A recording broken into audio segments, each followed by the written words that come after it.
Good morning. Hello friends, আজকের আমি কাতলা মাছের ভাপে কিভাবে মাইক্রোওভেনে 10 মিনিটের মধ্যে চটজলদি করা যায় সেই রেসিপিটা আমি করে দেখাচ্ছি আপনাদের।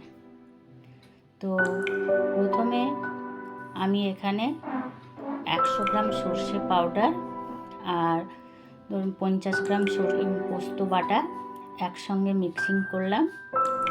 আর এই যে কাতলা মাছটা দেখছেন, এটাতে আমি লেবু, ভিনেগার, নুন দিয়ে 8 ঘন্টা ম্যারিনেট করে রেখেছি। এবার আমার মশলাটা মিক্সিং হয়ে গেছে। এর মধ্যে কাঁচা লঙ্কাও দেওয়া আছে। কাঁচা লঙ্কা, সর্ষে, পোস্ত একসঙ্গে মিক্সড করে এবার মাছটাকে আমি এই মশলার মধ্যে একদম ডোবা ডোবা করে মিশিয়ে দিচ্ছি। ঠিক আছে, দেখবেন যাতে মাছটা পুরো মশলার মধ্যে ডুবে থাকে। তাতে কি হয়, সব মশলাটা মাছের মধ্যে সমানভাবে ঢুকতে পারে। এবার দেখুন আমার মেশানো হয়ে গেছে। তো যেহেতু ভাপে, সেই জন্য একটু কাঁচা সর্ষের তেল যদি আমি দিই তাহলে এর টেস্টটা আরও ভালো হয় এবং গন্ধটাও ভালো হয়। দেখুন এবার আমি মাইক্রোওভেনে ঢোকালাম। এটাকে আমি কনভেকশন মোডে 900 ডিগ্রিতে আমি 10 মিনিট দেব। ঠিক আছে, 10 মিনিটেই আমার পুরো কমপ্লিট হয়ে যাবে। এই দেখুন আমি 900 ডিগ্রিতে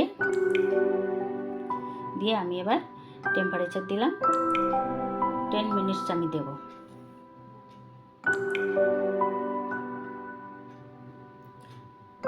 তো গাইস 10 মিনিটসের জায়গায় আমি 5 মিনিটস আগে দিলাম, দিয়ে দেখি।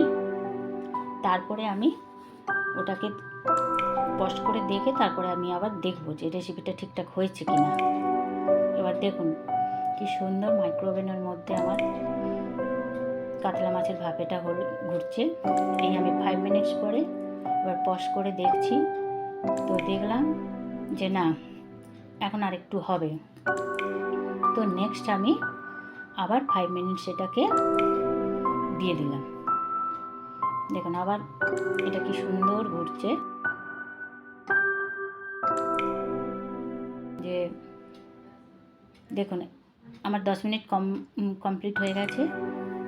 এবার আমি এটার ঢাকনা খুলে এটা দেখব যে আমার রেসিপিটা ঠিকঠাক হয়েছে কিনা। দেখুন কি সুন্দরভাবে আমার রেসিপিটা হয়ে গেছে ভাপে। কি সুন্দর স্মেল! আমার এখনই তো জিভে জল চলে আসছে। সর্ষে, পোস্ত, কাঁচা লঙ্কা আর সর্ষের তেলের ঝাঁঝ। দেখুন আমি মাছ একটা তুলে দেখছি। ওয়াও ওয়াও, দেখুন একদম মাখনের মতো সেদ্ধ হয়ে গেছে।